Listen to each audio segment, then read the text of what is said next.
자기 희생의 기업 물을 자라는 제목으로 말씀을 볼 텐데, 오늘 룻기 4장 가운데 우리가 자주 들었던 이제 말씀이기도 하지만 또 하나님께서 어떻게 룻기 가운데 하나님 일하셨는지를 살펴볼 수 있는 시간 됐으면 좋겠습니다.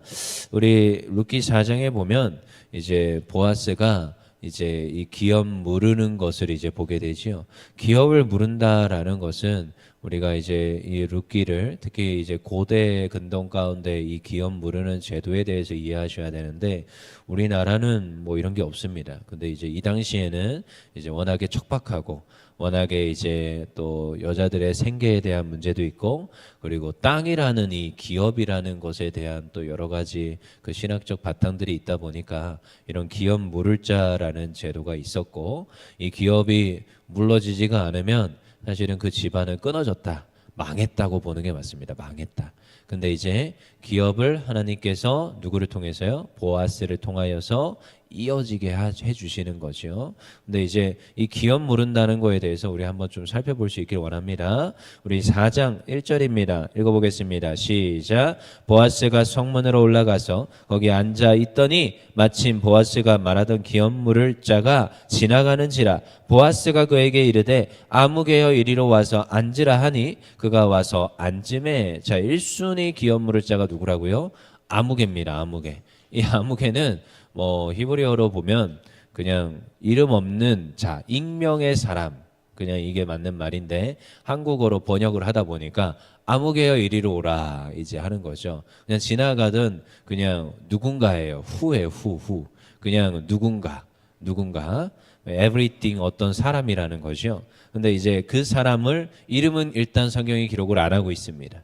보아스는 계속 기록을 하고 룻도 기록하고 나오미도 기록하고 하는데, 여기에 1순위 기업 물을 자는 그냥 아무개, 누군가요 이리로 오라, 아무개요 이리로 오라, 이렇게 이제 기록하고 있는 거죠. 이제 보아스가 어디에 가요? 2절입니다. 읽어볼게요. 시작. 보아스가 그 성읍 장로 10명을 청하여 이르되 당신들은 여기 앉으라 하니 그들이 앉음에, 자 어디에서요? 성문에서. 그리고 그 성읍 장로들을 모아다가 이야기를 하는 거죠. 여러분, 이게 그냥 담소를 나누자 이 말이 아니고 재판하자는 거예요. 재판. 여러분, 이 당시에 재판장이 아직 안 꾸려졌습니다. 나라라는 기틀이 아직 안 잡혔고 재판이라는 제도가, 그리고 그만큼의 어떤 모습이 아직 꾸려지지 않은 상태. 그리고 이 당시에 재판은 어디서 하느냐? 그래서 약식 재판이라고 해서 성문 앞에서 사람들 보는 증인들 앞에서 이제 공인을 하는 거예요. 여러분, 사실 결혼 제도도 그런 데서 유래를 한 겁니다. 결혼에 왜 하객들을 많이 부르는지 아십니까? 단순히 우리가 밥 먹여주고 뭐 품앗이 하려고 결혼에 하객들을 부르는 게 아니에요. 하객들을 모아놓고 공증을 하는 거예요. 너희가 나의 증인이 되어라. 나는 이 사람과 검은 물이 팥불이 될 때까지 살겠다. 너희가 우리의 증인이다. 이러고 이제 시작하는 게 결혼식이었습니다. 그리고 거기에서도 또 그렇지만 성읍 앞에서 사람들을 모아놓고 너희가 나의 증인이다. 우리는 이러하게 이야기했다. 그리고 너는 나의 증인이 되어라. 그래서 그냥 둘이 약속하고 둘이 뭐 이렇게 합의하고 끝내는 게 아니에요. 분명히 두세 사람의 증인. 그래서 성경에서는 두세 사람의 증인을 그렇게 강조하는 겁니다. 그래서 나중에 이제 성경에서 종종 보면 두세 사람의 악한 증인들이 종종 등장할 때가 있습니다. 그러니까 짜고 두세 사람의 잘못된 증인을 세워서 그 사람을 누명을 씌워서 죽여버리는 거예요. 그러니까 이게 지금 성읍 앞에서 무엇을 하는지를 우리가 기억을 해야 됩니다. 재판을 하는 거죠. 재판. 지금 내가 기업 물을 자에 대해서 논의를 할 거고 이야기를 할 건데, 장로들이여 당신들이 증인이 되어라. 땅 공증이 되어라. 이렇게 말하고 있는 거예요. 3절입니다. 읽어볼게요. 시작. 보아스가 그 기업 물을 자에게 이르되 모압 지방에서 돌아온 나오미가 우리 형제 엘리멜렉의 소유지를 팔려 함으로. 나오미가 이제 사실은 기업이 나오미에게 이어지지 못하는데, 지금 남자가 없기 때문에 이어지지 못하는데, 지금 그 기업 물을 자가 아무개이기 때문에 분명히 지금 엘리멜렉이 떠났다가 오는 사이에 그 땅을, 그 기업을 관리하던 자가 있었을 것입니다. 그러니까 그것을 내가 사와서 지금 나오미의 가정에 줘야 되는 거예요. 누가요? 아무개라는 사람이. 아무개라는 기업물을 1순위가. 근데요, 사실 여러분 지금도 땅은 귀합니까? 귀하지 않습니까? 귀합니다. 이 당시에 기업이 내가 물론 누군가 관리하고 있는 거 그걸 정리를 해서 받아요. 그러면요, 여러분 우리가 재산이 증식이 되는 거예요? 줄어드는 거예요? 사실은 증식이 되는 개념인 겁니다. 그러니까요, 나의 기업에 저 기업을 포함시키면 증식이 되기 때문에 훨씬 더 이득이라고 말할 수가 있습니다. 근데요, 여기 잘 뉘앙스를 잘 읽어보세요. 기업물을 짜가 아무개가 그 지금 엘리멜렉에게, 그러니까 나오미의 것을 엘리멜렉의 것을 사다가 이 기업물을 아무개가 취하는 게 아니고요, 누구한테 다시 줘야 돼요? 나오미한테 다시 줘야 되는 거예요.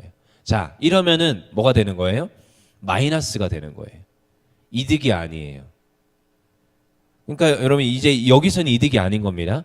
내가 그냥 룻을 취해서 이 가정을 내가 취해서 나의 가정으로 플러스가 돼서 이 기업이 나한테 플러스가 되는 게 아니라 나오미의 가정에게 줘야 되는 거예요. 그리고 아무개는 이제 뒤로 빠져야 되는 거예요. 이 개념인 겁니다. 이 기업물을 짜가 제도가 두 가지인 거예요. 내가 사다가 이 룻을 내 아내로 맞이해서 내 아내 휘하에 들어오면 괜찮아요. 플러스예요. 근데요, 다시 저쪽 가정을 세워주고 내가 빠지면 여러분 이제 이게 마이너스가 되는 거라 나만 돈 나가는 거예요. 누구만요? 아무개만. 그러니까요, 여러분 한번 볼게요. 팔려함으로 4절 읽어볼게요. 시작. 내가 여기 앉은 이들과 내 백성의 장로들 앞에 그것을 사라고 내게 말하여 알게 하려 하였노라. 아무개에게 만일 내가 물으려면 물으려니와 만일 내가 물으지 아니하려거든 내게 고하여 알게 하라. 내 다음은 나요. 그 외에는 물을 자가 없느니라 하니 그가 이르되 내가 물으리라 하는지라. 자, 아무개가 일단 지금 사태 파악이 안 됐어요. 내가 이거 물으면 나한테 플러스라고 생각했어요. 근데요, 다시 말하는 거예요. 5절입니다. 읽어볼게요. 시작. 보아스가 이르되 내가 나오미의 손에서 그 밭을 사는 날에 곧 죽은 자의 아내 모압 여인 룻에게서 사서 그 죽은 자의 기업을 그의 이름으로 세워야 할지라. 아무개요, 네가 이걸 사면, 그 보통 기업 물은다는 것은 내가 그냥 사오는 거야. 나한테 플러스예요. 근데 보아스가 정확히 말하는 거예요. 너가 이걸 사가도 나오미한테 줘야 돼. 이 말인 거예요. 지금 5절이. 너가 사가도 룻에게 줘야 돼. 그래서 그의 집을 세워야 할 거야. 이 말인 거예요. 자, 플러스예요? 마이너스예요? 마이너스예요. 내 돈으로 내가 사와서 지금 줘야 되는 거예요. 여러분 이거 기업물을 짜래 헷갈리시는 분들이 많더라고요. 여러분 이거 헷갈리시면 안 됩니다. 되게 간단한 이치예요. 내가 사와서 줘야 되는 거예요. 그러니까요, 이 지금 아무개가 처음에는 내가 물으리라 했어요. 근데요, 잘 보세요. 6절 다시 읽어볼게요. 시작. 그 기업물을 짜가 이르되 나는 내 기업에 손해가 있을까 하여 나를 위하여 물으지 못하노라. 내가 물을 것을 내가 물으라. 나는 물으지 못하겠노라. 무슨 말인지 아시겠죠? 나 손해보기 싫어. 지금 딱 보니까 여러분 사실은 이게 성경학자들이 이렇게 말합니다. 이 아무개가 가정이 있었을 것이다. 여러분 가정이 있는 자가 이렇게 또 할 수가 있어요. 가정이 있는 자는 이 룻을 취할 수가 없습니다. 그러니까 정확하게 말하는 거야. 룻은 너의 가정의 휘하에 들어가지 않아. 그의 룻과 그리고 나오미의 가정, 그 집을 세워야 되는 거야. 지금 정확하게 보아스가 말했고 이것에 대해서 아무개가 인지를 못하다가 이제 보아스를 통해서 인지가 되니까 내 기업이 손해라는 거예요. 자기 기업도 있거든요. 자기도 결혼했어요. 총각이 아니에요. 근데 보아스는 총각이에요. 그러니까 보아스가 룻을 맞이해서 아내로 맞이할 수가 있는 거죠. 그러면 누구의 기업을 부르는 거예요? 네, 이제 보아스가 나오미와 룻 그 기업을 물을 수 있어요. 그렇지만 그 대는 누구로 이어지느냐? 보아스의 대로 이어지는 거예요. 보아스의 대 위로 누가 있습니까? 살몬 그 위로 뭐 이렇게 그 조상들이 있잖아요. 우리가 알고 있는 마태복음 1장의 그 정확한 그 계보를 따라서 누가 오는 거냐? 보아스가 오는 거예요. 살몬의 아내가 누군지 아십니까? 라합입니다. 맞지요? 그리고 그 살몬과 라합이 결혼해서 낳은 아들이 누구예요? 보아스예요. 라합 누군지 아시죠? 네, 여리고 성읍에서 라합. 그래서 이 지금 보아스가 태어나서 이 보아스가 지금 베들레헴 가운데 큰 이제 하나의 유지인데 이가 지금 누굴 만나요? 룻을 만난 거예요. 여러분 엘리멜렉의 족보를 이어주는 게 아닙니다. 보아스의 족보를 룻을 맞이해서 보아스의 족보가 이어지는 거예요. 그렇지만 그 룻의 나오미의 이 기업이 끊어졌어요? 안 끊어졌어요. 누구를 통해서 이어지는 거예요? 보아스를 통해서 이어지는 거예요. 근데 여러분이 착각을 하시는 경우가 있어요. 계보가 이어지진 않아요. 계보는 누구의 계보로 이어진다? 보아스의 계보로 이어진다. 그래서 이제 나중에 누구를 낳게 됩니까? 그가 결국 아들을 낳게 됩니다. 우리 13절 읽어볼게요. 13절 시작. 이에 보아스가 룻을 맞이하여 아내로 삼고 그에게 들어갔더니 여호와께서 그에게 임신하게 하심으로 그가 아들을 낳은지라. 아멘. 그래서 14절 읽어볼게요. 시작. 여인들이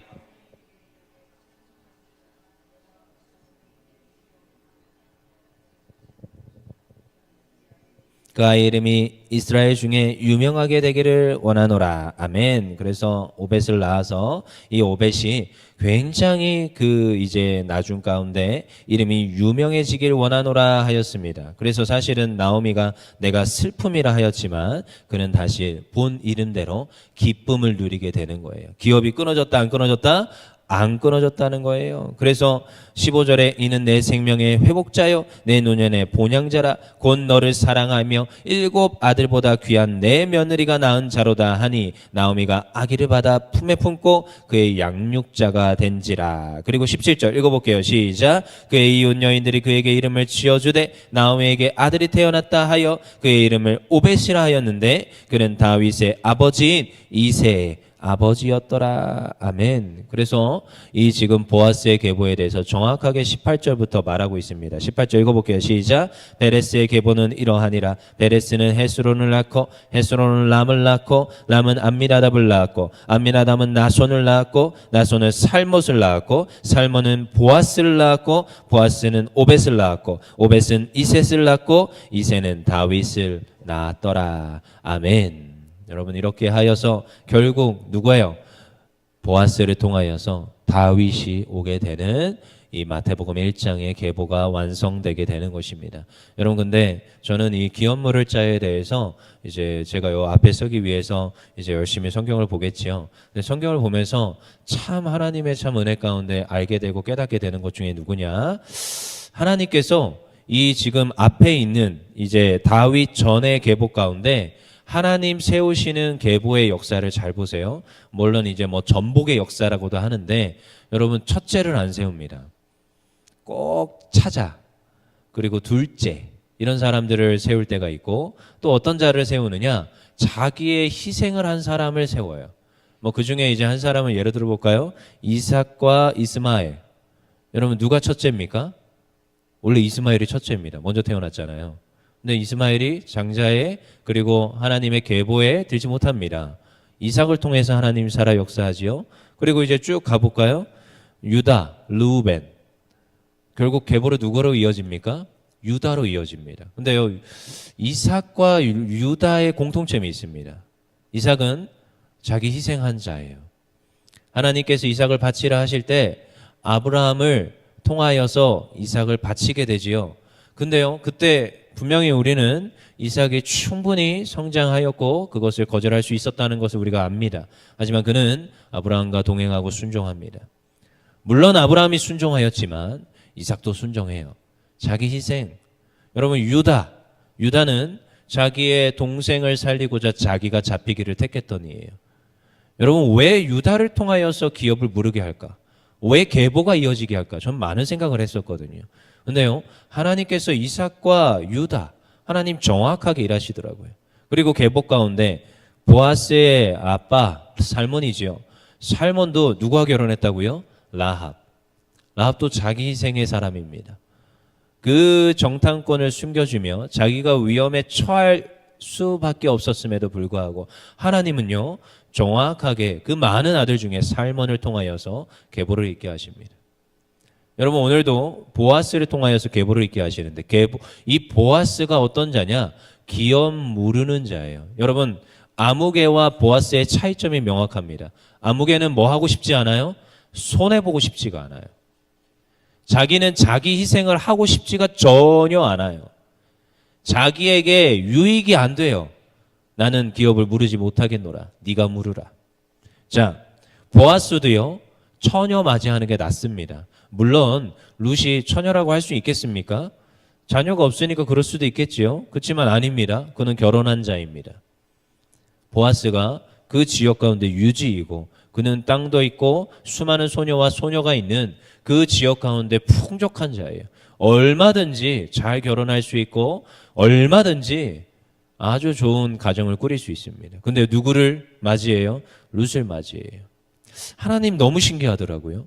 하나님 기업을 물으시고 계보를 이어가시는데 뭔가 번듯하고 뭔가 잘난 첫째들을 통하여서 하나님 살아 역사하지 않습니다. 뭔가 부족하고 둘째이고 차자이고 뭔가 자기를 희생하여 드리는 자를 통하여서 하나님 일하시더라고요.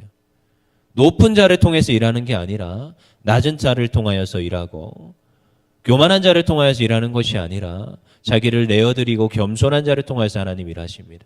정확하게 하나님 일하십니다.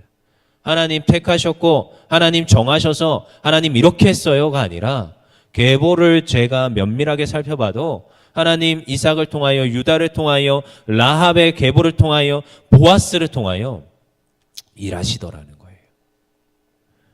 오늘도 그래서 저는 이 기업물을 자를 보며 늘 생각합니다. 하나님 왜 보아스를 통해서 일했습니까? 보아스가 헤세드를 베푸는 자였고 자기를 드릴 수 있는 자였습니다. 그러니 하나님께서 보아스를 면밀히 보시며 그를 통하여서 정말로 축복된 다윗의 그리고 예수 그리스도의 계보 가운데 허락하여 주셔서 그를 사용하는 걸 우리는 보게 됩니다. 오늘도 우리가 하나님 앞에 나와 기도하며 예배합니다. 어제도 누군가 저한테 말하더라고요. 일부 예배 드리고 저는 갑니다 라고 저한테 와서 너무 당당하게 말을 하시길래 그래서 제가 이렇게 말했습니다. 저분은 2부 예배도 드리는데 성탄 감사 예배 말하는 거예요. 2부 예배도 드리던데요. 이제 1부 예배가 9시 반에 있었고 11시 반에 2부 예배가 있잖아요. 1부 예배 드리고 뭐 가실 수는 있습니다. 하지만 목사인 제가 보기에도 2부 예배 드리고 가시는 분이 더 아름다워 보이고 더 대단해 보이는 건 아니겠습니까? 그래서 예배는 많이 드릴수록 좋습니다 라고 한마디 했는데 그냥 안녕히 계세요 하고 가시더라고요. 뭐 근데 그 사람의 복이 있을지어다. 근데 여러분 우리가 하나님 앞에서 우리가 하나님 앞에 드릴 수 있는 하나님의 백성 되길 원합니다. 시간을 드리고 나의 삶을 드리고 내가 하나님 앞에 드릴 때 하나님은 기뻐하시며 오늘도 그것을 잊지 아니하십니다. 누군가 그러더라고요. 나의 생명 다하기까지 예수 그리스도를 하나님을 섬기며 예배하기 원합니다. 맞습니다. 근데 정말 생명 다하기까지 해야 돼요. 내가 이만큼 했으면 됐지요. 이게 아닙니다. 그 날까지 내가 하나님 앞에 드리며 나의 것을 쟁취하는 것이 아니라 하나님의 앞에 시간을 드리고 나의 열정을 드리고 내 것을 맡기며 드리며 나아갈 때 오늘도 그것을 통하여 하나님 일하시는 줄 믿습니다. 값없다 안 하시며 다 기억하신대요.